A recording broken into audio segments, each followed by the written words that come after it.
Hello and welcome to Generation In Between, a Xennial podcast where we remember, revisit, and sometimes relearn all kinds of things from being 80s kids and 90s teens. Why do I always say something weird in that intro? You were so close to the last word. I was so close. Okay. Hi, everyone. I'm Danny. Hi, I'm Katie, and welcome to a spooky season edition. Hence the costumes, guys. We do not dress like this every day. This is not my real hair. If you were just listening, Danny, tell them what your costume is today. So for all you Marvel fans out there, I am in a Scarlet Witch costume, which will make sense when we start talking about our episode topic today. And Katie, what are you wearing? You're very topical. I am not. I am Taylor Swift in her Reputation era. So I've got the snake costume. If anyone saw the Reputation tour, she wore it during, I think, Bad Blood, maybe. Someone will correct me. But yeah, that's what this is. I am not a Swiftie. I think she's okay, and I like some of her music. I'm not a hater either, but I try not to hate on anybody in any industry because everybody has a place for something, right? Everybody's got people.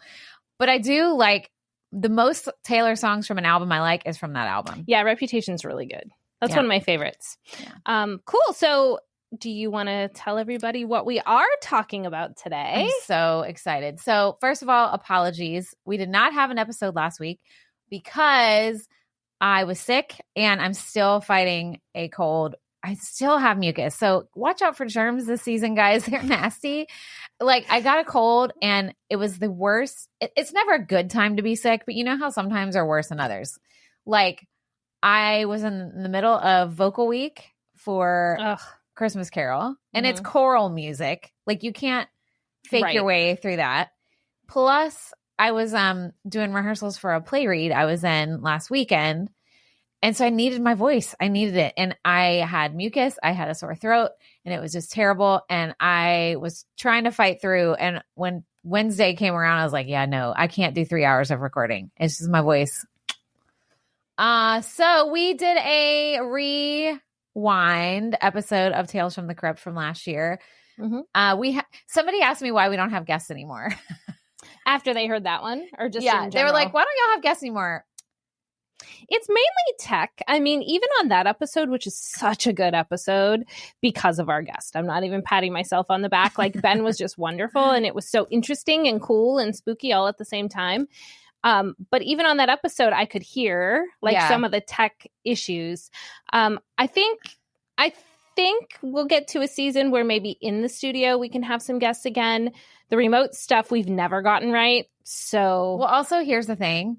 It's way easier for us to just do it ourselves. And it is. The dynamic, number one, because we've been doing this for 2 years now, right?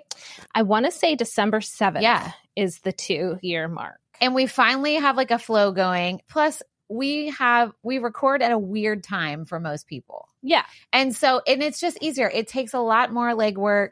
It's just... Listen, it's just easier. And also, I'm going to say something. I got to get this off my chest. Uh-oh. Okay, everyone. We love you very much. But listen, please do not come at us with episode suggestions or saying you want to be on our podcast if you've never listened to an episode. Oh, has that happened? Oh, yeah. All the time. They're probably not listening now. So. Correct. So I'm just although I'm going to make a social clip. Because listen, don't tell us what we should have. Because my favorite is when somebody's like, oh my God, you should do an episode on Labyrinth. And I'm like, yeah, we did. Oh, you should have me on to talk about this and that. And I'm like, oh, cool. What's your favorite episode or whatever? And they're like, oh, I don't listen to your podcast.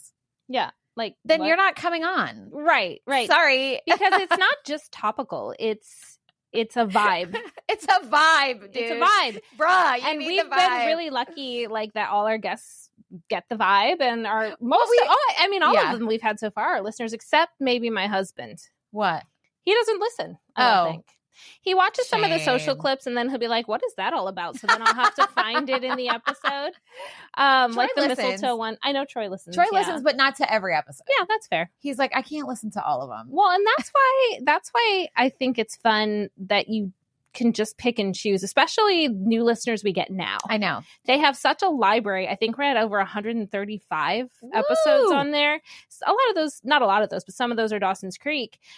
But like, if you're just like, oh, I want to listen to Pagers, I want to listen to Lisa Frank, I want to do all spooky all day while I'm decorating my house for Halloween. Well, like, I don't know if you we have can do all that. day, but I mean, probably a lot. Actually, we probably have 8 to 10 hours of spooky season okay, stuff. well, there you go. You can. Yeah. But also, anyways, so just saying, if you want, it's just easier for us not to have guests. If you're hearing this, then we're not talking about you. And it's just easier for us with research and flow and scheduling. I totally agree. It is. Sorry. 1000%. Anyway.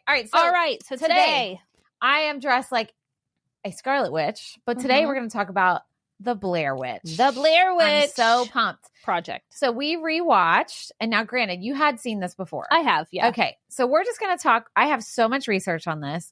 There is some controversy around this film, which I already kind of knew about. But I'm going to tell you that what the Blair Witch Project is about. And then we're going to talk just for a few minutes, and then I'm going to go into all my research. Great. Okay. So here's the summary that was on the movie poster with Heather's eyes, you know, that famous. Yes. Oh my gosh. I have that in my notes. When it got to that scene, I was like, oh my God, here it is. Yeah. Okay. In October of 1994, 3 student filmmakers disappeared in the woods near Burkittsville, Maryland, while shooting a documentary. A year later, their footage was found. Yes. Okay.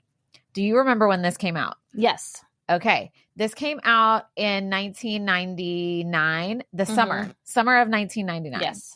So do you remember when it came out and how everybody thought it was real? Yes. Okay. This is why I think this movie is so iconic. Now, you can have people will talk about here or there about if it's a good movie, et cetera, et cetera. The reason I love it is because you can never get away with the way it was done now. I agree. This was before social media. It was in the early days of everybody being on the internet, which they took advantage of to their benefit. And I'm going to talk about it. So for those of y'all who were not old enough right during that time or don't remember. Even on Earth at the time. They were really smart with the marketing for this because I go into the timeline of everything. They put out a fake documentary. Did you watch it? Or did you peruse some of it? I perused that. Okay. It was cool, though. They put out a fake documentary on the Syfy channel a month before the movie came out. Oh, wow. The actors were told not to be out in public and stuff like that. People thought these 3 kids that were in this movie were really dead or missing. Because you never know for sure what happens to them. Yeah. And I remember my sister and I, because it was the summer after my freshman year of college, so I was home. And I remember her and I talking about, and she was living there too, about this. And we were freaked the fuck out. Yeah. And my stepbrother, Brandon, was like, we were like, oh my God, I can't believe this. I remember sitting in their house because they were rooming together at the time, arguing with him that it was real. And we were like, no. And we watched the documentary and we're like, see, and he's like, that is all fake. Like, those are actors. He saw through the whole thing. But the general public really thought it was real. So when I went to the movies, oh my gosh, I was terrified. And every time I watch it, I'm like remembering how I felt walking out of that theater thinking it was real. Yeah. I actually wrote down, imagine watching this thing and thinking it's real. I did. Like when I watched it this time, yeah. I was like, and I feel like when I saw it, I knew it was you already know. Fake. Yeah, it was out for, I want to say, just a little while before. And then the actors came and started doing publicity and interviews and stuff. So I think by the time I saw it, you already knew. But when I first heard about it, I thought it was real, if that makes sense. Yeah. So when you saw it in the theater, you already knew. Yeah. And see, when I saw it in the theater, I thought it was for sure real. Wow. That's scary. Right? It's terrifying. It's terrifying. So, okay. I'm trying to think where I want to start with this. So I'm just going to start at the beginning of my notes. So disclaimer, when I did all my research was last week when I was sick. Oh boy. Were you medicated? Yes. Okay. I was on, and I am very sensitive to any kind of medication. Even Dayquil, that's supposed to make you not loopy, makes me loopy. Like I don't know what it is. It's just something in my body. So I'm like, I haven't looked at my notes since then. And I was just perusing them before we started. I'm like, I don't remember typing any of this shit. Your cold brain did it. Oh, wait. Let's talk about when we watched it. Okay. This time. Okay. So when did you watch this? It was in the middle of the day yesterday. Okay. So like 11 a.m. Okay. And it's not very long. It's it's like 90 minutes. 90 minutes or so.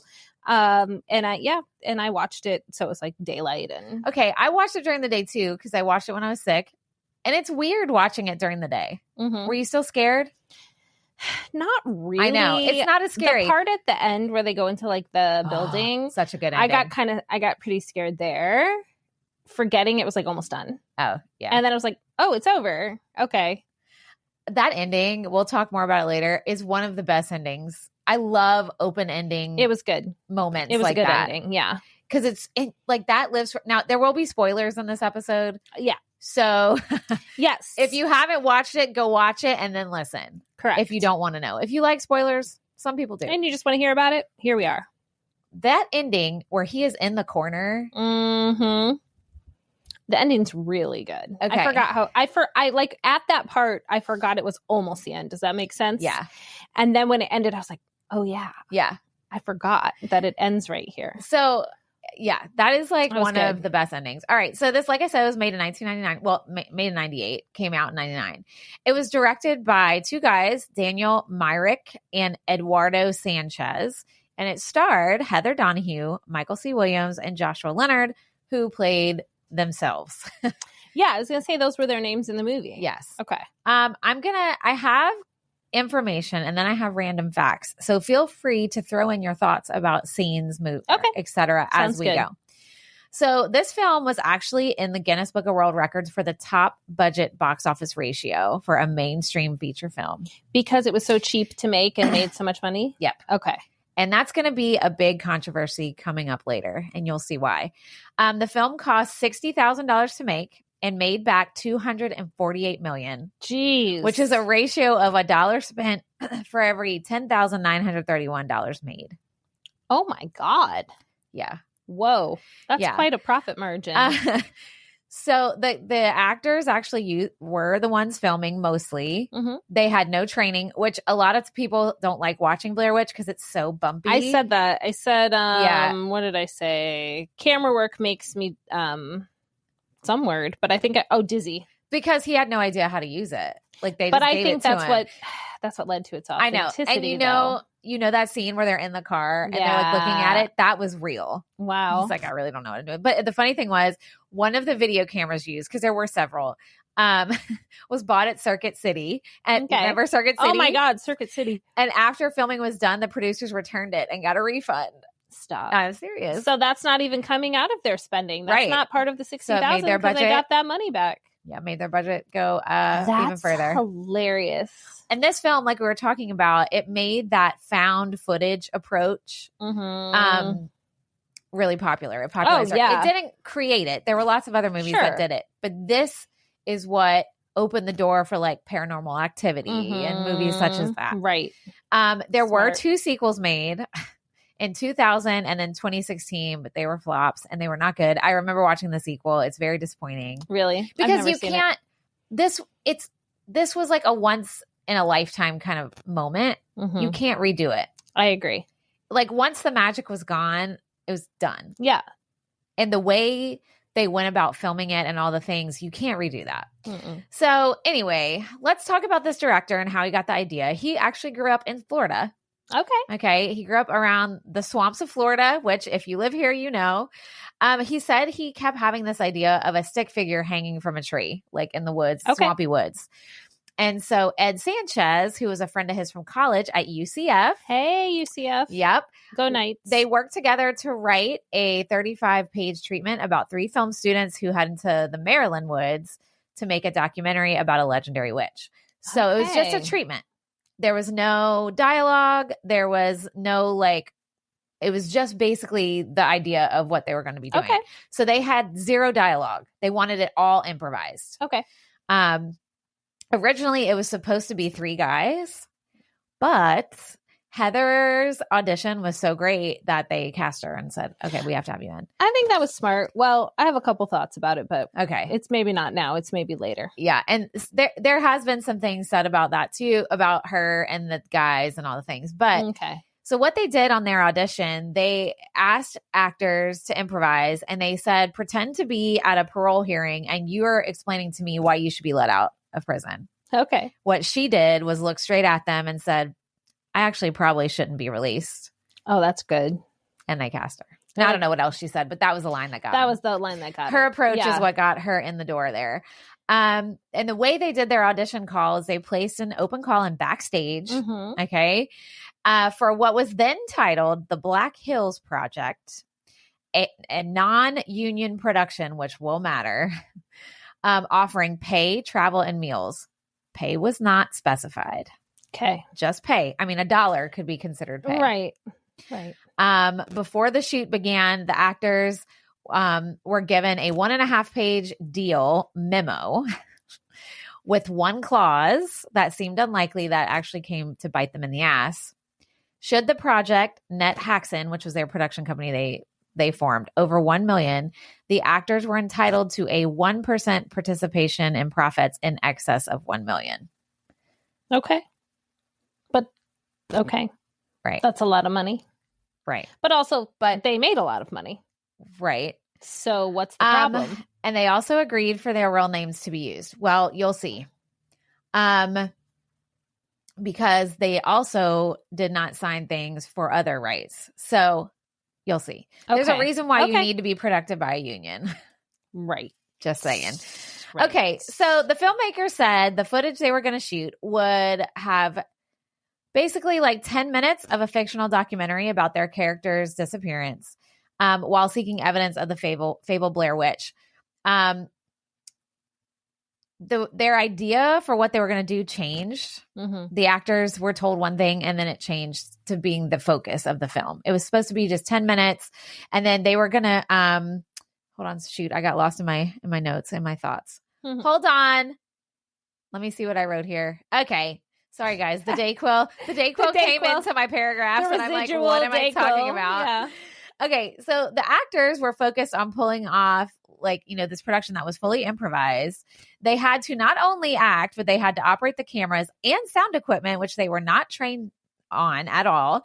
And they had to justify why their characters would keep filming as things started to get shitty, right? Mm-hmm. You remember that in the movie. Yeah. Especially Heather's, because she was the director in the fake documentary. It wasn't until like a year later. It took them a while to film this and to do to do the editing of this movie because they had a lot of footage. The cast learned that the filmmakers changed course completely and they made their footage into the entire movie. Wow. They thought it was going to just be like little snippets here and there. Got it. So it was like scripted for the rest of the movie, they thought. I don't know if they even knew what they were going to do. They just said, you're going to have this or whatever. Okay. So when the Blair Witch Project got into Sundance, oh wait, where am I at? Yes. Yeah. The actors actually paid for all their travel and all their lodging. I would too if my production company wasn't going to pay for it. No. I'm saying they weren't offered, even though this movie was completely about them. Right. They didn't let them know that, and they had to pay for their own way to get there. Right. Which sucks. But there is more of that sucks that comes on. Speaking of filming, it only took them 8 days to film all the footage, which is pretty interesting. And it's funny because you think they're in the middle of nowhere, really just steps away with civilization. Okay. So you think, oh God, they're literally, and now they did go wander and stuff, but it didn't take them long to get back to civilization. And the way they did this was kind of cool. They filmed it. They had a base camp house set up in Germantown, Maryland, and they operated 24/7 for those 8 days. So they had like the film crew was in the house, all the other stuff. The first guy that dies, he went back there for a day or so. Oh, okay. It took, I said a year. It took 2 years of editing. Wow. To make, because they wanted to make all the footage they took look real. Mm-hmm. Which is funny that you would have to edit to be real when it is real. I know. That is funny because it was giving like 1997 home video vibes, which is what they wanted, right? And I mean, I think it pulled through. The actors, like I said, were the ones who operated the cameras and sound equipment, and they used GPS. Now, remember, this is late 90s GPS, guys. Right? It was like a handheld Garmin, whatever. To what they did, they had walkie-talkies and they'd get directed to locations in the woods that were marked with flags or milk crates, and they had notes there and supplies and food. The directors would leave them stuff. Okay. So, and they would leave whatever footage they took there and then pick up that stuff, look at their notes, and then go do what they were supposed to do. That's fun. I know. It is fun. I like that. So the notes would say things like, hold on, I got to get I'm on Katie's computer, guys. The notes would say things like, Heather, you're absolutely sure that to get out of this mess, you go south. Don't take no for an answer. Or it would say like, Josh, somewhere along the way today, you've had it with this bullshit. And that's all they had. They had to just improvise. Now, if you are an actor out there, do you like to improvise? Are you an improv person? That's a really good question. I don't know. I've done improv like as its own thing and enjoyed it. But like if something happens on stage and I have to, I wouldn't say I like it. Okay. Because I feel like most actors are one of two ways. Most people either enjoy improv or actors don't like it. They want a script. Yeah.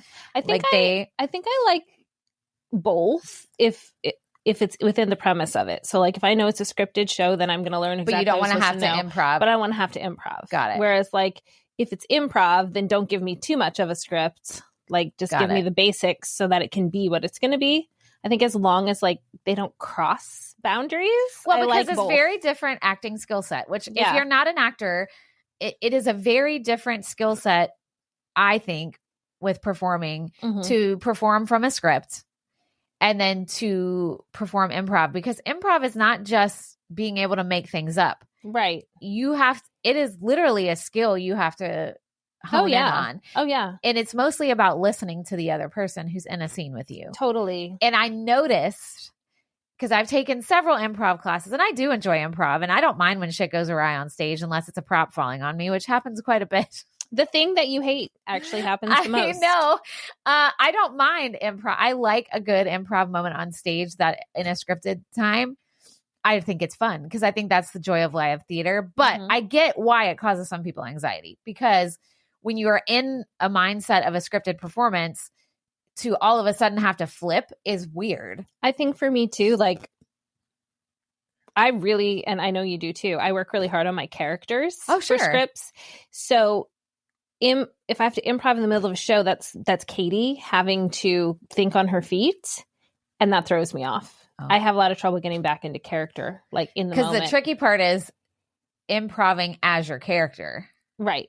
That's what's hard. Yeah, like that's it. Even if you can like make it look that way, my head is in Katie is spinning. Yeah, I mean, I feel like it takes a lot of brain power, and it takes practice. It's a skill. It definitely takes practice. It takes skill, and sometimes it doesn't go well. Well, and I noticed a few times there's a few things like common errors that people who are new to improv do that I noticed happened as they were filming. Interesting. Like what? Like, for instance, you are never supposed to answer a question with another question. Right. Okay. That's one thing. And I noticed I should have wrote it down, but again, Dayquil, guys. maybe you did. You're going to find it in like a month. And be like, what is this? I want to say it was Mike who, when Heather was like, why are you want to do this? And he said, well, why do you want to do this? Yeah. And I was like, that's the first thing you're not supposed to do. Yep. Even if you say something like, I don't know, because I just feel like doing it. That's better than flopping it back. Because what you're doing is your partner is giving you something and you're not accepting it. Right. And that's like, I can't remember the analogy that my first improv teacher told me, but it's like you're being given a gift by your scene partner and it's your job to give them one back. Agree. But if you ask them a question, or if you say, why? Or like if they're like, okay, we're going on vacation to the Antarctic, whatever. I was going to say plantain. That's what? That is a fruit. The Antarctic region? Was I going to say frontier? Maybe. No. Were you going to say plain? No. I don't know. I said plantain. But if I said, for instance, if we're in an improv moment, say it. And I said, we're going to go on a vacation to the Antarctic plantain, you would say something. I would. I'd be like, oh, that sounds so great. I'm going to pack my sunscreen. Right. And the worst thing, or be like, well, that sounds delicious. The worst thing would be for you to say, why? Or there's not plantain. Well, that's the other part. Yeah. Is that you can't deny what's making it a negative. The other rule, right? So they did do that a few times, and I did notice that. But anyway, okay. But maybe that makes it more realistic. I don't know. They had so also I hated Mike. Were we supposed to hate Mike? He was so annoying. You were supposed to feel some kind of way about all of them. I don't think it mattered what. I didn't feel as strongly about the other two. Yeah. So anyway, they had a lot of freedom, and which that's something about improv that makes people who are used to scripted acting nervous. Mm-hmm. They don't like the freedom because when you're scripted, you're being told what to do. Sure. And even if your director gives you a lot of freedom, you're still tied to the script. Absolutely. And some directors don't want you to veer from it at all. And some give you a little more freedom, with your movement or whatever. Right. Absolutely. But it's the same as like with writing, like the creative stuff I do for myself, I can't do in a space where I'm being given directions. Yeah. And if I want to succeed at both, you kind of have to flip the skill set. Right. And not everybody in writing even can do both. Yeah. Can be like a hire me to write stuff writer and a creative writer. And same with acting. Improv's not for everyone, although I would argue you should try it before you know I think so. I think even if you don't like it, it makes you a better performer to at least take a few classes. I agree. You don't have to keep doing it. Like some people do it as a hobby. Yeah, you know? So anyway, so they had a lot of freedom. The directors only intervened if they felt like they needed to tone things down. Okay. Like if they were getting too much, too extra, that's the only time they would intervene. Some of the fake fighting was genuine. Oh my gosh. So, as would happen. The directors and crew did pull like gags on them, like pranks. Ooh. That they did not tell them about ahead of time in order to get genuine fear reactions from them. For instance, like the shaking of the tent. Mm-hmm. Do you remember that scene? Yes. They didn't know that was going to happen. So their fear was genuine. The children's voices that you hear. Yeah. That also was something that they just threw in there. So they told them, like, we're going to throw stuff at you that you're not going to know is coming. Okay. So some of their fear is genuine fear. Wow. Yeah. Okay. So they got that on camera. Here's a random fact. Speaking of the sounds of children. Those sounds are the sounds of kids who live across the street from Eduardo Sanchez's mom. Aw. All right. They recorded them playing outside, reading, and just talking like gibberish kid talk, Mm-hmm. And the production team set up 3 boom boxes with that audio playing outside the tent during the scene. And Michael C. Williams said that was the most terrifying moment for him during filming. Oh, yeah. Because they didn't know it was coming and they could hear it all around. Right. It's not just like from one direction, like now we would say someone was playing it from their phone. Right. But it's not even from like one speaker. It sounds like you're surrounded by these creepy children noises. Kids are creepy kids. Is like in the middle of the night when you can't see them and all you can do is hear them. That's really scary. No, That's ma'am. terrifying. Creepy kid stuff is creepy. No. Here's another random fact too. The sign that, like I said, I have random stuff thrown in here. I love like it. It's just in her notes is like all caps. I know. Random facts. It's literally what it says. I don't know, guys.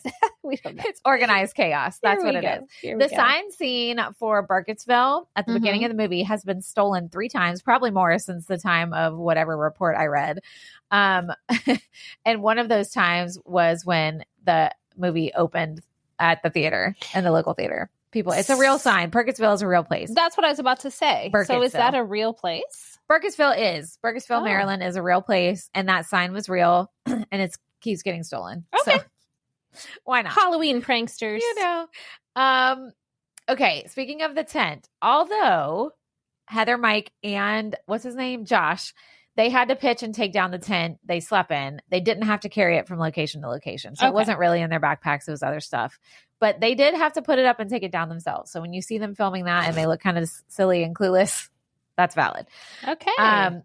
But the crew carried it for them other places. I just thought that was interesting because I was like, ugh, but if they had to sleep in the tent, I'm out. Nah. No. Did they have to sleep overnight out there? Ooh. Yeah, gross. Another random fact, excuse me. The scene where they're sitting around the campfire, like that first night, was probably the most expensive few seconds in the whole film because, if you remember, Josh was singing the theme song to Gilligan's Island. So they had to pay for the rights. For that. Wow. Oh, wow. Isn't that funny? That and is he funny. only sings it for a few seconds. Right. But it's you copyright. It's copyright. So so that was the most expensive moment in the whole movie. That's hilarious. I thought you were going to mean like something to do with the fire setup or like the safety precautions or something. No. Oh my gosh. Gilligan's Island. Okay, yeah. Okay. All right. So the Blair Witch, you don't see her. Right. And that's part of the fearful like vibe for you. I think is you never see anything scary. Right. Like in action. No. Like you see the bloody thing and you see the sticks and you see scary images, but you never see spirits, or something happening. Right. Right. You were supposed to see the Blair Witch in the movie. Oh. So you were supposed to see her when they're running out of the tent. And I'm trying to remember what scene this was, but Heather's screaming, what the fuck is that? What the fuck is that? Yeah. And they see something, but you can't see it. Yeah.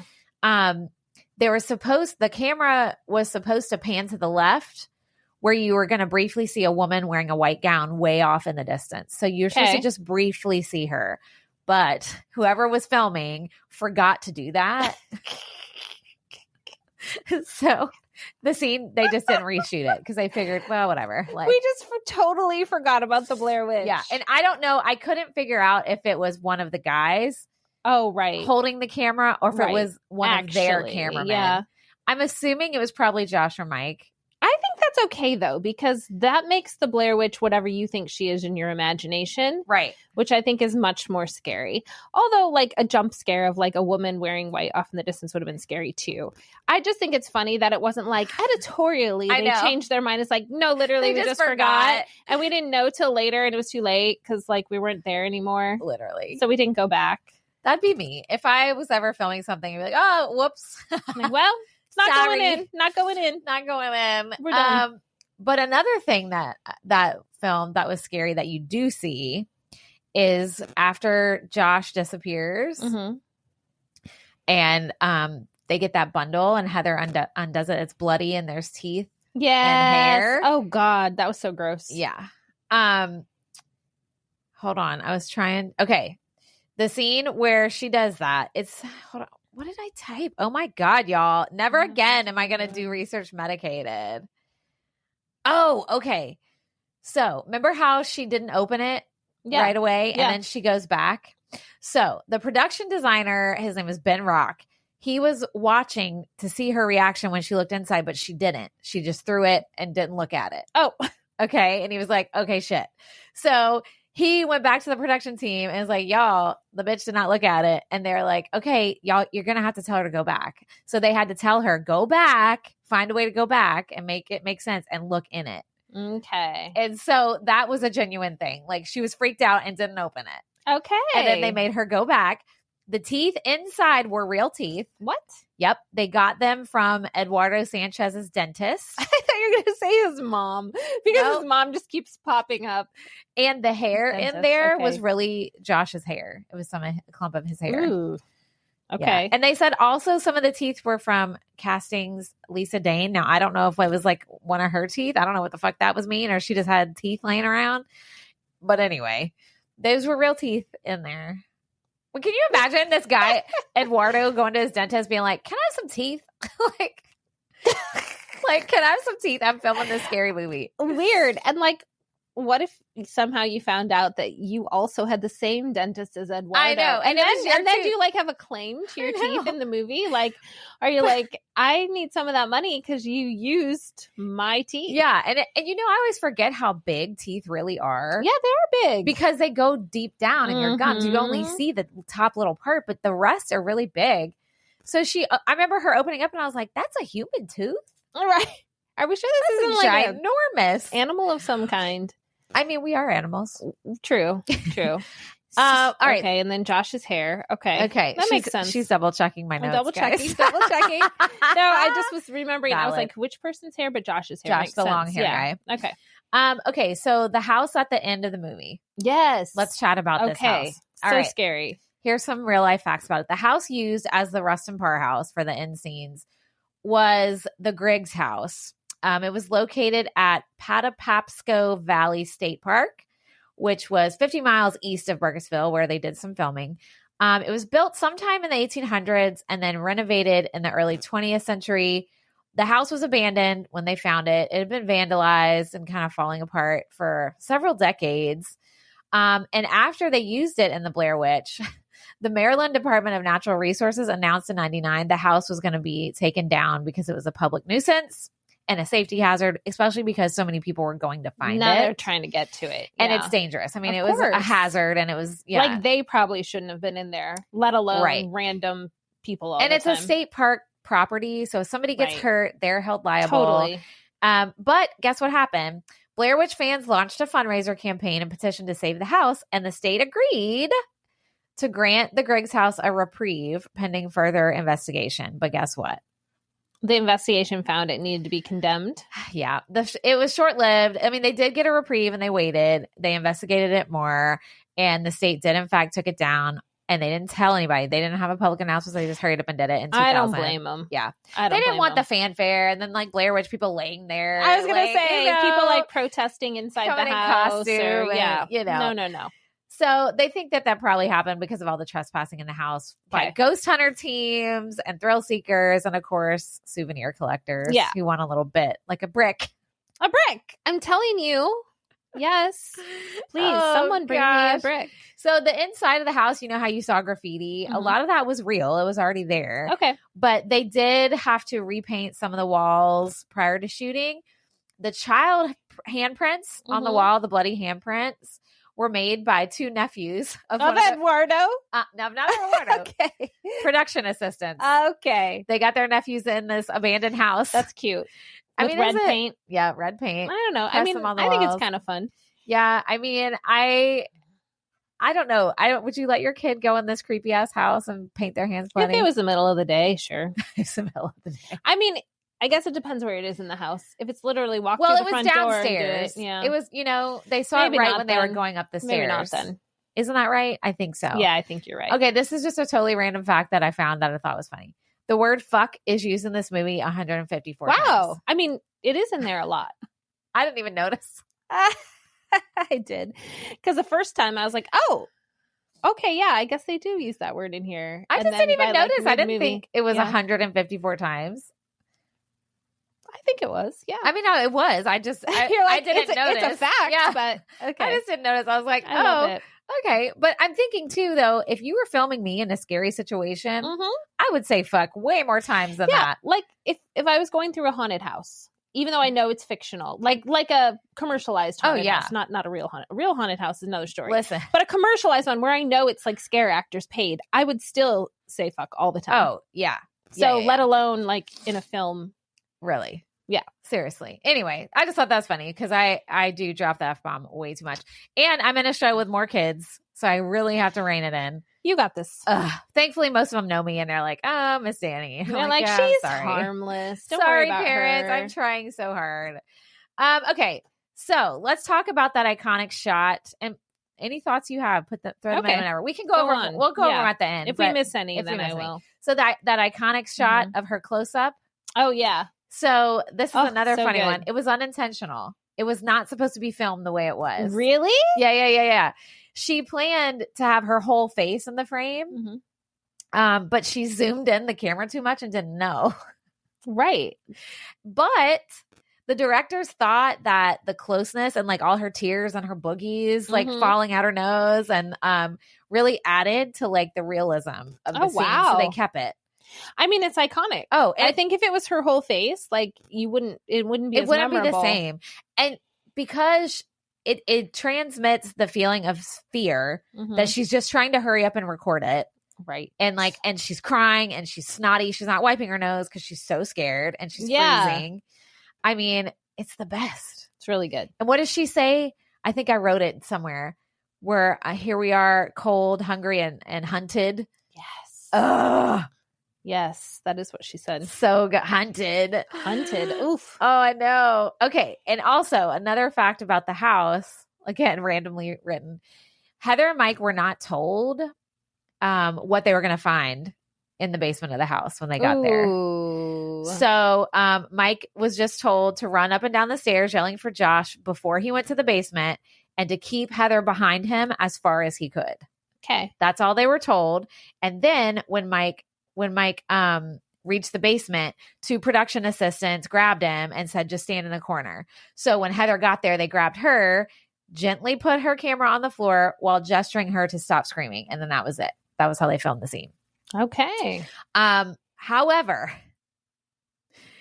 due to sound problems that we know well, oh yes, they had to film it twice. Oh, I know. That stinks. I know. Heather Donahue said the first time they did it, she was so scared she started hyperventilating, and they had to calm her down before they shot it again. Oh, yeah. Which, I mean, that is fucking scary, yeah. Especially if you're filming and you don't know that they told him to run far ahead of you. Yeah. And she's like, Mike, where are you going? Mike, where are you? Mike, where are you? Like, that's genuine. Yeah. So anyway, well, I don't know. I don't know what is edited. That was their first take, and what was their second take. Right.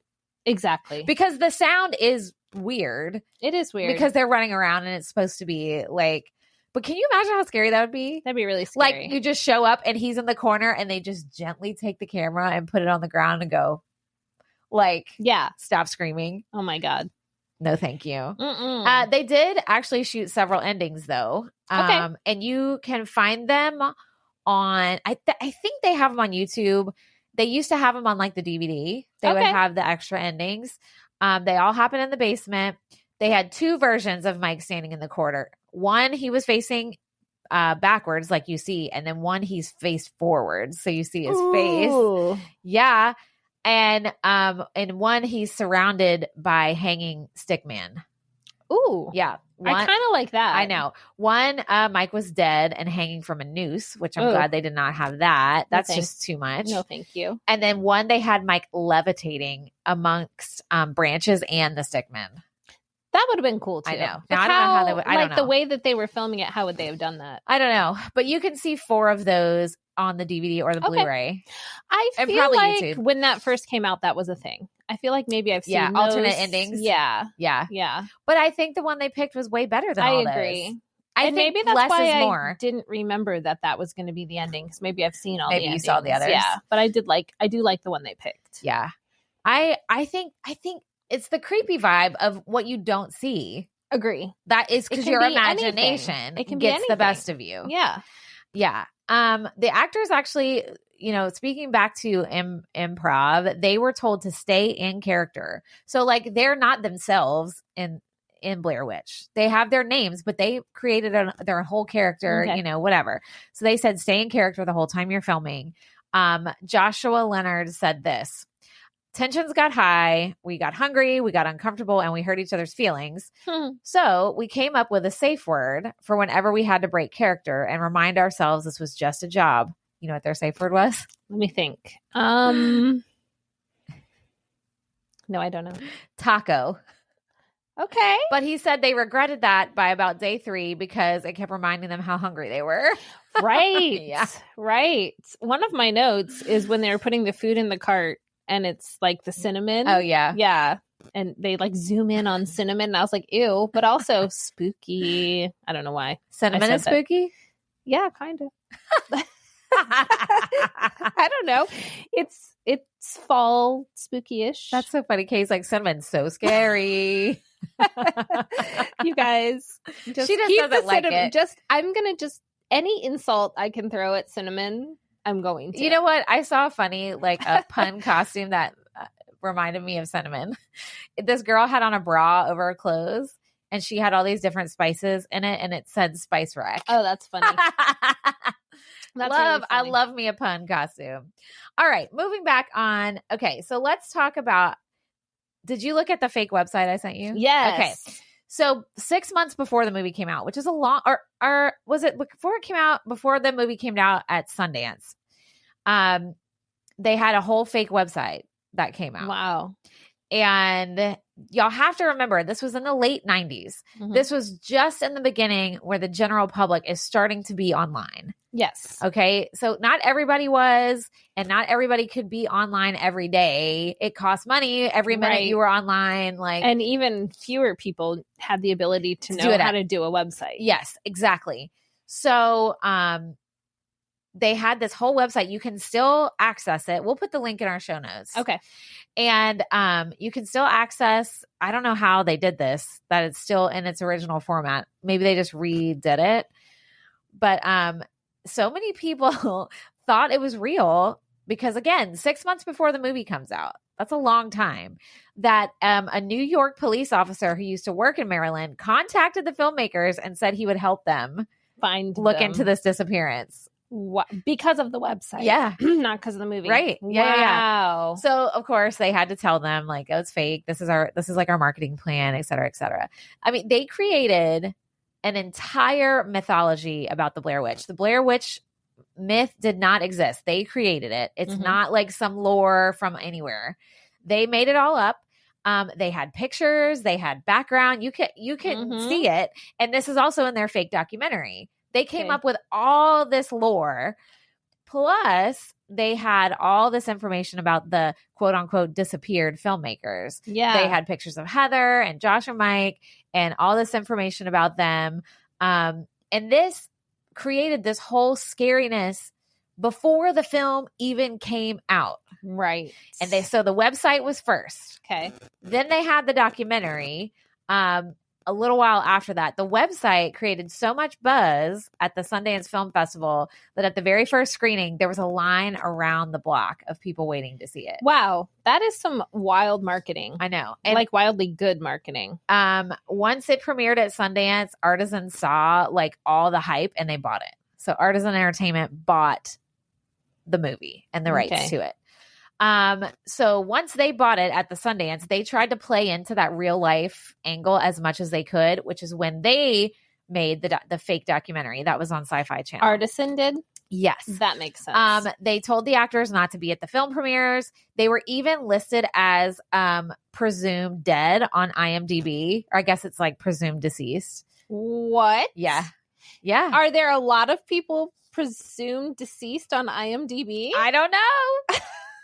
What? Yeah. And their parents started getting like phone calls of condolences and like cards and stuff because they really thought people were even their family friends thought they were dead. Oh my gosh. Or presumed dead. A week before the film's release. Okay, I was trying to remember the timeline. The fake documentary was released a week before the film came out in theaters. Okay, which is smart. Because I remember watching it and then we went and saw it soon after. And you don't have as much time to vet it. Yeah. Like the average person couldn't have anyway because of the resources available on the internet, which weren't many. But like a journalist could dig in or something like that. But if they only have a week, they're not going to figure it all out in time. And they labeled it as nonfiction. I don't get that. That's a lie, right?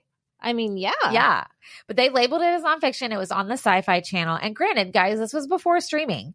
So they advertised it was going to come on this day at this time. And that was it. That was your chance to watch it unless you videotaped it or whatever. I guess, did we have these like, CD like burners? TiVo or whatever then? I don't think we did. I don't think so. I think that was early 2000s. I think you're right. So anyway, it's called The Curse of the Blair Witch. You can find it on YouTube. I sent the link to Katie. Yeah. It's good. You can rent it on Amazon, which I think is what I did. Well, I know. I actually watched it on YouTube. I actually watched Blair Witch on YouTube too. Oh, you did? Yeah. Oh, look at that. I rented it. I had to pay for it. But normally I pay on Amazon Prime. I know. Look at you. I don't know. I think because I watched what you sent me on. Oh, and it was like you're already there. And it like showed me and I was like, so I thought maybe it was free. So I clicked on it and it was like, no, it's $1.99 or something. Oh, and I was cheaper. like, okay. So I just watched it on there. Well, there you go, guys. Good job, YouTube. You got me. Way to go. They for got $2 more. You always get Katie with a quick convenience. Just $2 click. Got it. They got me too. So whatever. Yeah. All right. The actors actually, they didn't, here's the thing. They didn't like make them stay, but they advised them strongly to lay low for months. Ooh. So people didn't know they were alive and they didn't want them to know they were actors. Right. Okay. So financially they were like, well, it'll be worth it because there's like all this buzz already. It's going to be so great. But unfortunately, the opposite happened to them. Oh. Well, you got to think. They were told to lay low for months, so they couldn't work. Right. Okay. They didn't get a lot of money up front. They did get paid a little bit. So they have to stay in hiding. Mm-hmm. What are they doing? And then they got super screwed on their images being used. I'm just going to tell you that now. A funny effect of this movie coming out, the 1999-2000 hunting season was actually suffered really badly due to this film, which for people who love animals are like, yay, but sometimes hunting helps overpopulation as well.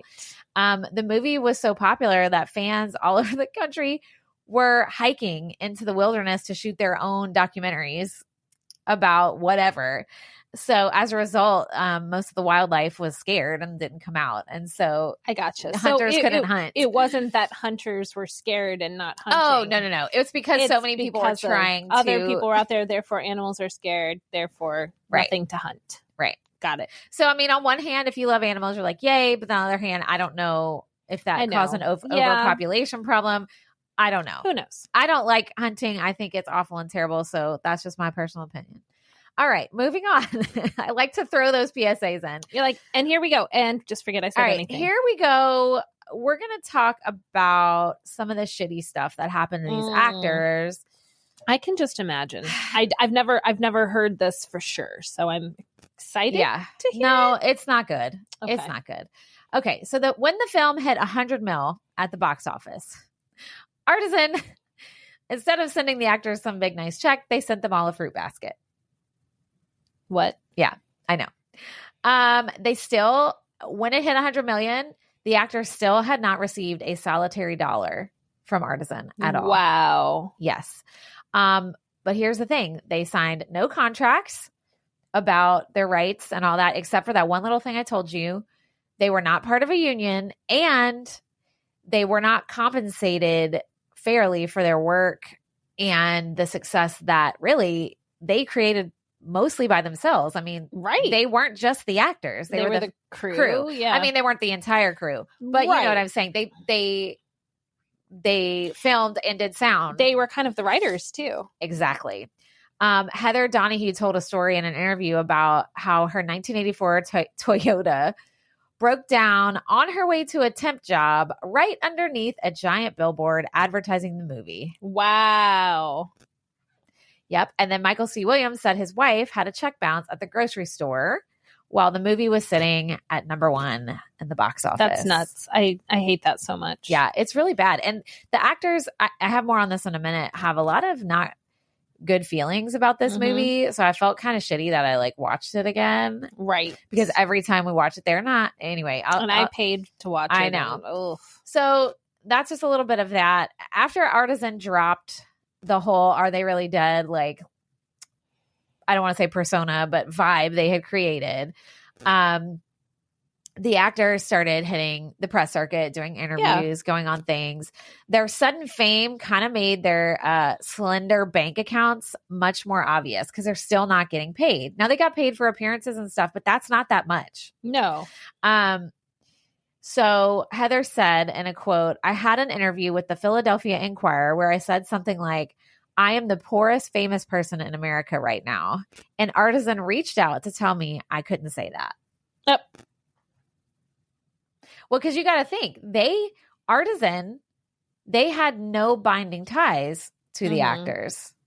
They didn't sign a contract with them. Right. And they're, I mean, if they were doing the right thing, but this is capitalism and business and people are not nice. So they did at the end of the summer of 99.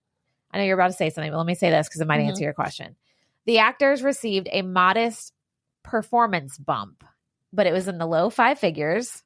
Ooh. Yeah. Casting directors bypassed them as actors because they thought they were themselves in the movie. It was very confusing because they used their own name, but they had created a character. Right. Right. But they thought that was them as a person. Right. So they weren't watching it. Casting directors weren't like, wow, they did a really good acting job. Right. It's like they were just them. Right. Exactly. So it kind of hurt them trying to keep pursuing their careers. Right. Plus, they had been on hold for all these months, making no money. Jeez. And thinking running up credit card debt, thinking, oh, well, hey, I'm going to get these big checks. I'm going to be okay. Right. And then it's not happening. Yeah. So when merch was released for the sequel, the following year, they were using the actors' images and not compensating for that. Oof. They didn't have permission. They didn't give them any, royalties, but they were using their faces. Yikes. In the movie. So on the eve of the October 2000 release of Blair Witch 2, which by the way, wasn't that long after the first one came out, Heather rallied up the other two guys to sue Artisan. And 3 years later, it took that long, in February 2004, they arrived at a $300,000 settlement that would be paid to each of them over several years, which is really nowhere close to the estimated $35 to $40 million that was earned by Haxan Films just in that year. Wow. Haxan was the production company the directors founded, right? Just to remind you. Their images were also no longer allowed to be used, supposedly. Yeah. They still did. How do you enforce that? Exactly. Because you were going to say something, but I wanted to say that. I don't remember what it was. Oh, I'm sorry. Don't worry. No, it's okay. You might have covered it. That might be why. So that's shitty. And then just last year in 2024, Lionsgate, who bought Artisan or acquired them in 2003. So Lionsgate took over for Artisan. This is where it gets even yuckier. They announced they were going to reboot the Blair Witch Project for its 25th anniversary. Mm-hmm. All three actors were pissed. And they wrote an open letter to them requesting meaningful consultation when they did it. And requesting radioactive and residual payments equivalent to the sum that would have been allotted through, if they were with a union, through SAG or AFTRA, had we proper union or legal representation when the film was made. Yeah. Because think about it. They were broke college kids. Yeah. They're like, oh yeah, let's do this independent film. Okay, cool, whatever. Not thinking, right, I should probably protect myself in case. So it sucks because part of it's on them. Yes. Technically, but yes and no. But the directors made their bank. Right. They were pocketing all kinds of money and they sure weren't hurting. Yeah, I mean, they ended up selling the whole entire film. Correct. I mean, yeah, it's a good reminder and telling our kids, protect yourself and your creation. No matter what it is. I mean, even with my book. I'm doing, I this is unusual, but I was signed without an agent. Yeah. Because of how I found them through a friend who publishes with them. Yeah. And I had to get representation a different way. I didn't necessarily need an agent because I didn't need someone to help me get published, but I needed someone to help me with the fine print and stuff. Oh, yeah. And it's easy enough to just be like, oh, they seem nice. And I'm just going to, but it's that's fine. Maybe they are, but be safe. Yeah. Be safe. Mm-hmm. Because you do artists deserve to get paid. Mm-hmm. Period. Dot. Anyway, and it didn't help their career. It hurt them actually. So, okay. Speaking of the movie's directors, the directors and producers had their own little financial settlement from Artisan. Of course, they declined to comment on the actors' statements besides just generic things. So this is the last thing they said in 2024. 25 years later, who would have thought we'd still be talking about the Blair Witch Project, a film made by a group of total Hollywood outsiders. We are hopeful Heather, Josh, and Mike find a satisfying conclusion to their conversations with Lionsgate. For us, this anniversary provides an exciting opportunity to celebrate the movie and legacy with fans. Okay. Yuck. How about pay them? Yeah, instead of we hope they all figured it out. I know. Independent of us, make a statement. I know. Be it's successful in large part because of these three. Exactly. Let's give them what they deserve. Exactly. And so we're going to talk more about our feelings on the movie and just the movie itself, because I want to get all this out of the way before we jump back into the fun. So I'm going to tell you what they're doing now. Okay. All right. Yeah. So Michael C. Williams, he actually left the entertainment world in the late 2000s and he became a high school guidance counselor. Cute. But he actually did recently come back to acting last year. So he's starting to dabble his feet in the acting world again. But that's what's going on with him. Joshua Leonard, he is the only one that did stay working in the movie world since Blair Witch as an actor and a filmmaker, despite all the chaos. He still kept working. Okay. Heather has had the more interesting path. Uh-oh. So she left acting in 2008. Mm-hmm. She became a medical marijuana grower. Wow. Which she chronicled in a book she wrote in 2012 called Grow Girl. I love it. She changed her name actually in 2020 to Ray Hance, ReiHance, because she wanted to further distance herself from the Blair Witch Project. Okay. I just referenced her by the name that people went by in interviews. So anyway, that is now her official legal name. She actually moved to Freedom, Maine and worked in local politics, but she had a little kerfuffle. In April of this year, she was removed from her appointed position on the town's select board. I don't know what that is. Okay. Due to residents saying that she violated the town charter because she spray painted 25 to 30 orange blazes on trees along a local road that is the subject of a larger municipal dispute. They said she was using it for her own political statement. Okay. I don't know what she was protesting, something about trees and roads. And so she was doing it out of protest. That's what they were saying. And they were like, you're supposed to not, like, you're using your position. You're like, she should be neutral. She had some other stuff people didn't like, but that's what got her removed. Sometimes it's the most mundane things. I'm not saying that like spray painting trees is like fine, don't worry about it. But like, it's just like of all the things that could unseat you from a position. But 30 trees, that's a lot. Yeah. On like a big main road. And you're supposed to be, I don't know, whatever. People in those little local towns and HOAs want to be If that's like their biggest problem, then good for them. I know. Hey. So, okay, that was all the yucky I had to just get out of the way before we go back and we can just talk about the film about it. as itself. Yeah. So, tell me your thoughts that we haven't covered. Wait. 2 kids at a time. Oh, I'll wait till the end. I was going to ask you your rating, but I'll ask you at the end when we're done. Oh, yes. Okay. Okay. I just said the fashion and the hair are very 1994. Oh my God. For real. Like so much. Oh, you didn't really touch on it, but like the other people that they interviewed at the beginning, the townspeople, who were they? They were actors. They were, so they were like paid actors? So I have notes on this. Hold on a second. Okay. Yes. Wait a minute. There weren't that many. There were like. So I took notes. The lady with the kid. Yeah. Hold on. I have that. The movie used a mix of townspeople and paid actors. The 3 main actors, they were not told who was who. Okay. Like after the director kind of planted the actors amongst real life townspeople to give it a realistic film. I'm trying to see. So I think the lady was an actor. The older lady? The one with the kid. The one with the kid was an actor? And the old man, I think, was an actor. He seemed like an actor to me of the 3. Yeah. I'm sure the older lady was too. So some of them were real townspeople that they just told them what was going on. Okay. Which was really, they were all actors pretty much, but some of them were professional actors. Correct. Some of them were probably hired. Yeah. And some of them were just like, hey, if they talk to you, here's what the premise is. Okay. That was my question.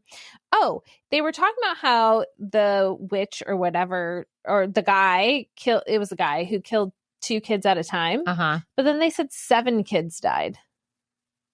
Weird, right? Yeah. Well, that he would take them 2 at a time. And one escaped. Yeah. That's what it was. One got away, which is how they knew. Well, you know what? They talked about that more in the fake documentary. Okay. One of them escaped and got away and told them what he did. Got it. Okay. That makes sense. Yeah. When they're drinking the scotch in the hotel room. I know. That was, I mean, obviously they were probably really did get scotch. drunk. Yeah. Scotch. Oh, scotch is terrible. So the funny thing is today too, in that documentary, you know how they had the fake news clips? Yes. So in Curse of the Blair Witch, the fake documentary, those got me because they seemed so real. Yeah. And I was like, why did I think that was so real? Like you can't fake a news clip. Yeah. Like I was like you can't say, you totally can.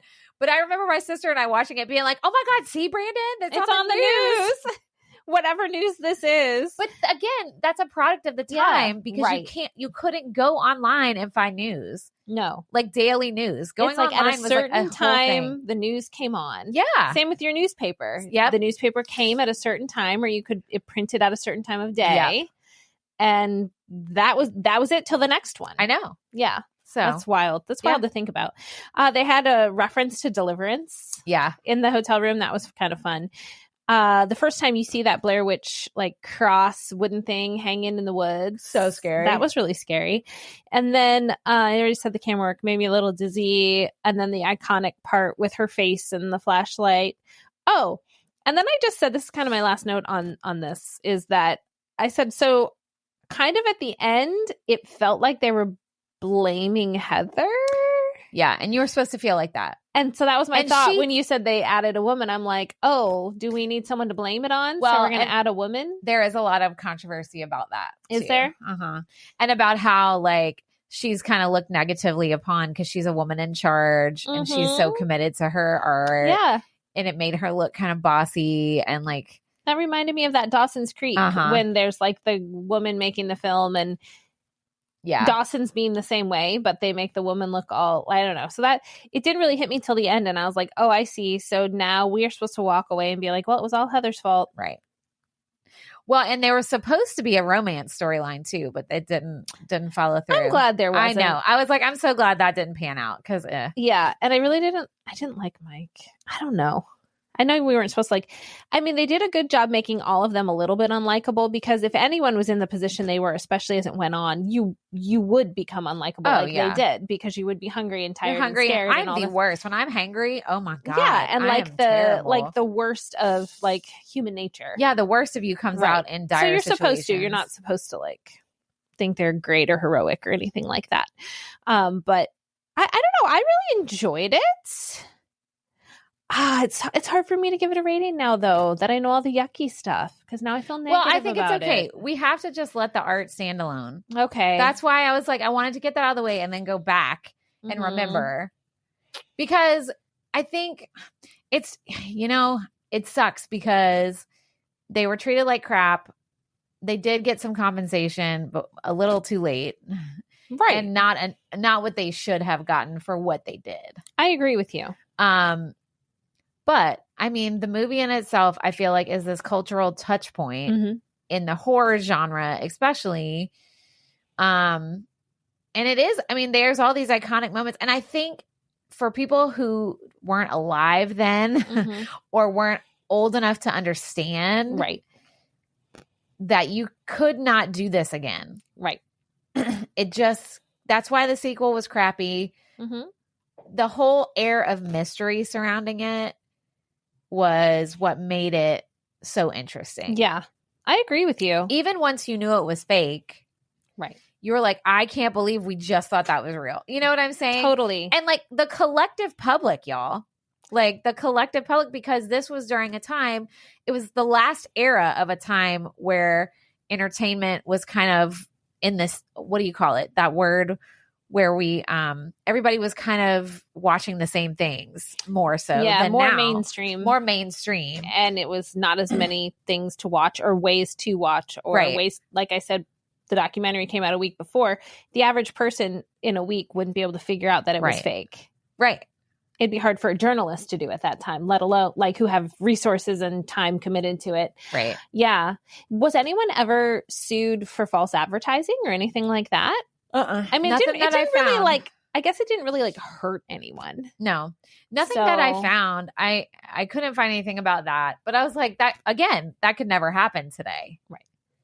You would never be able to say something was nonfiction. That documentary. Did anybody, I mean, I'm sure people did, but did you in your reading find anything where the three actors were kind of like villainized? Oh yeah, for sure. Yeah. I mean, for pretending to be missing or whatever. Yeah, I mean, they of course, you can think of all kinds of different things people had to say. And then when they were vocal about not getting compensated, people thought they were being shitty too, because they were like, oh, well, like you didn't sign any rights. You didn't have any protection. Which I hate. I know. I hate, especially for young people. Because they were in college. They were college kids. Well, and it's like a David and Goliath. Like you're up against this like multi-billion company and like an average person who just had a check bounce at the grocery store. Like, come on. Well, it's not the same fight. I think as humans, we want to believe in the good of other people. Sure. So as a young person thinking, well, okay, the likelihood of something big happening is not high, but if it is, they'll make sure I'm okay. Of course. You know, I would think that. I am even a natural born realist, erring on the side of pessimist, and I would even think that. Sure. Well, and they in did, that age. and they did sign something. They did, but it was not what it Right. should have been. Right. But in their minds, Correct. they signed it. Right. Right. So, Right. but again, without a union or a lawyer or some sort of representative to kind of back that up, I know. it's nothing. Yeah. I don't. Yeah. I think I might give it a 5.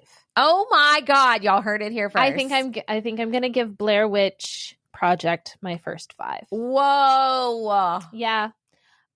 I love it. And I think it's the perfect amount of a moment in time. Yeah. Plus good acting / improvisation, plus scary. And I like that you don't see the witch and you don't see everything. And it's kind of like you're battling it in your brain. And it also moves quickly.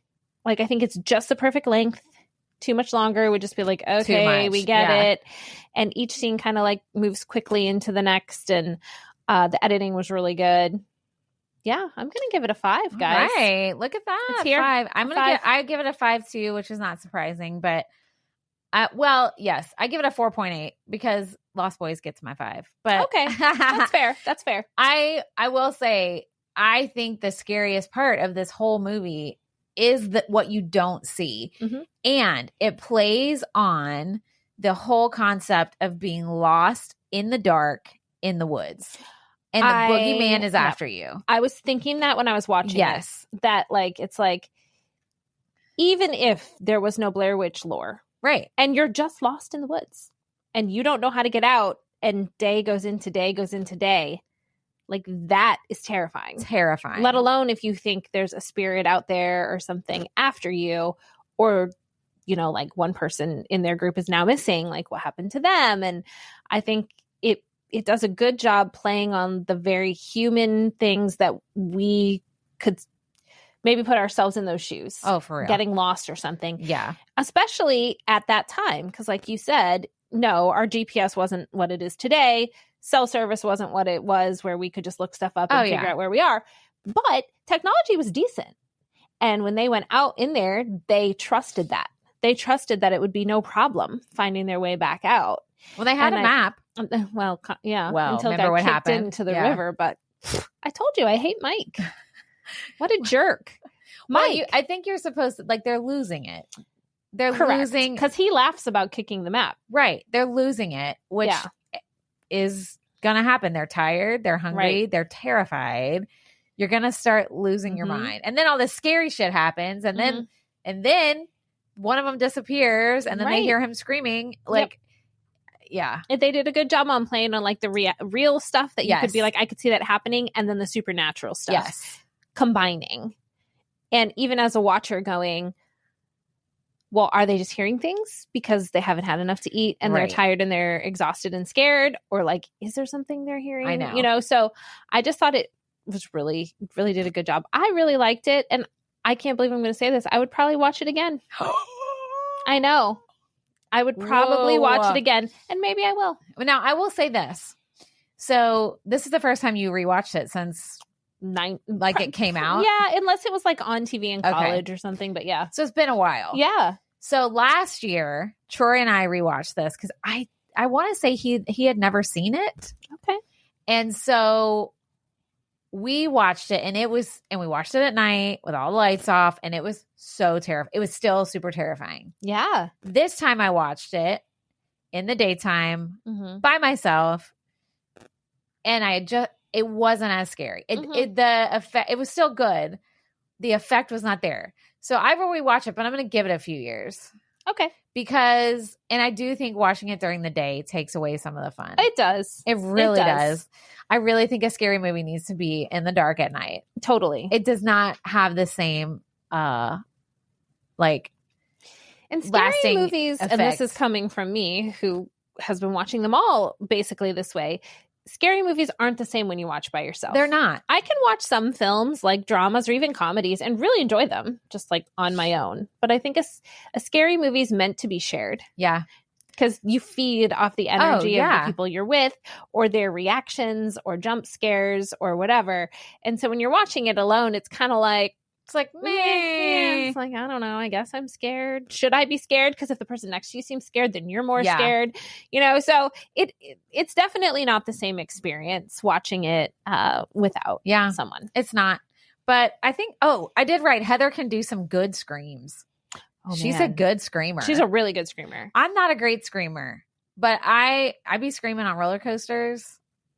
And listen, I try so hard not to because it's so bad for your voice. Yeah. But I can't help it. And I curse so loud on roller coasters. In fact, people, I went on that stupid Velocicoaster. I love Velocicoaster. No. So I'm scared of heights. Okay. Which makes you think I would hate roller coasters. I like them, but you have to go through the high stuff fast. And I've realized I don't like going upside down anymore. Okay. I really, if it's once or twice, like on Rock and Roller Coaster at Hollywood Studios, I'm all right with that. But that fucking Velocicoaster, y'all, I promised my family, I was like, I will go on it one time. I'm staying there and I'm like, that is so high. Because it is really high. It's very high. So we're on this Velocicoaster. I don't know who I'm sitting next to. Well, I think it seats 4. So I was probably in the middle. Literally, I'm screaming, I fucking hate y'all. Like, I was like, I'm never going on this fucking ride again. Like screaming the whole time. The people in front of me, I could hear them laughing because I'm loud. Yeah. I'm screaming. My back hurt. I was like, that's it. You're dizzy. Guys. So when I get scared on roller coasters, and my family knows this because they're very embarrassed by it, I just start laughing and I can't stop. Oh, that's great. And so I laugh really loud and maniacally, and then I'll just say random stuff. Oh, see? So we were on, I don't even know what it was. It might have just been Manta or something at SeaWorld. It wasn't like crazy scary or anything, but it was a roller coaster. And just I'm laughing because once I get started, I can't stop, and then you can't breathe because you're on a roller coaster. So now I'm like, like sounds crazy. We get to like the top, and it pauses for a second, and I just went, SeaWorld. What? And we like keep going, and I start laughing again, and we get off, and my kids are like, why did you scream SeaWorld? I was like, I don't know. Well, it's like one of those when you're just in the emotions or the feeling of something and you just say stuff. I think I was trying to break up the laughing so I could breathe. That's hilarious. And so I just like screamed the first thing that came to mind. That's so funny. See, curse words come to my mind. That's what happens. And then I just start laughing again. It's Troy wild. laughs. Troy laughs on roller coasters. He's a laugher. I'm a screamer. My kids could just be like cool as cucumbers. Yeah, just like enjoy it. Enjoy the ride. They just be chilling. Yeah. They just be chilling. Not me. Then they hate sitting next to me because I am so loud and scream the whole time. They hate it. They're like, I'm not sitting with mom. Dad, you ride with mom. They hate it. Oh, that's so But anyway, funny. so she was a good screamer, and you gave this a 5. I gave it a 5. Amazing. Thank you for making my spooky season Blair Witch Project. Hey. I love it. I just think, again, I've said this like 4 times, but it was a moment in time. Oh, definitely. That you cannot repeat. And that's what makes it so interesting. So I think if you've never seen it, go watch the fake documentary first. Okay. Curse of the Blair Witch. Watch that and keep in your brain that the general public was watching this a week before the movie came out. You could look up on IMDb difficultly because it was internet in the late 90s and see, like, if you were trying to fact check, you would see that they're listed as deceased, presumed deceased or whatever. Or maybe it just said deceased. I don't know. You would believe this. And it had their quote unquote family in there. Those were actors, by the way. Their best friends and all this stuff. You would think that was real. So watch that first and keep that in your brain. Then watch the movie and think, all these people went and saw this. Thinking it was real. Thinking this was real. I remember my stepbrother being like, okay, their family would never release like this footage. If they're truly missing. Right. And we don't know He's what like, happened they would to them. not. And I was like, well, maybe they want it solved or they want to let people know, which is what the spin they put on it. They and put also, that they're spin grown on it. adults. Like, if they signed off on it, their family can't stop it. Right. I mean, that's like, to get morbid, like the Jeffrey Dahmer, like even the series that came out, those families of victims are super upset because they weren't even consulted. But again, commercialism, capitalism. Well, that's a whole other. They don't have to consult them. I know. I don't like that. That's gross. I think that's real life victims. This is at least fake. Yeah, I mean, this is fake. That is real life, and I don't like that. Me so either. I don't like it either. But yeah. So go watch the fake documentary, then rewatch it, and let us know if you think it's good or not. Let us know if you think it's a 5. Wow, I don't know why I said that. SeaWorld. So God, SeaWorld. My family's like, get out of here. Oh, you can see. I shouldn't have put that behind my ear. We have wig problems. We do. Oh, we got 99 wig problems, but okay. But it's worth it. We love it. Well, thank you for all that amazing research, and we will see you guys back here. We got one more spooky season. And we're going to talk about Halloween memories. I had an idea, and I'm going to say it right now so we don't forget. Okay. So you got a bunch of pictures, right, from your childhood when you went home? I do. So find some Halloween pictures. Okay. And we're going to bring those, and then that will lead our discussion. Okay. I love it. We're not doing research. We're just going to talk about our pictures. Oh, I've got some good ones. I'll write down, even if they're not in the pictures, I've got some I'll write down. Well, we're just going to talk about trick-or-treating in the 80s. Okay. And early 90s. Or, as I say, some of mine might be early 90s. Yeah, and early 90s. That's fine. We're just going to talk about trick-or-treating. Mm-hmm. So how it's different, our memories. So bring pictures. Okay. And that's what we're going to do next time. It's going to be a good time. I can't wait. I know. All right, good. And don't forget, we're bringing costumes for each other. Oh, I can't. I'm literally cannot wait. Next week's the one. And because we are off a week, we are actually, we'll get it to you in time for Halloween. Let's put it that way. Right? Because we're recording early next week.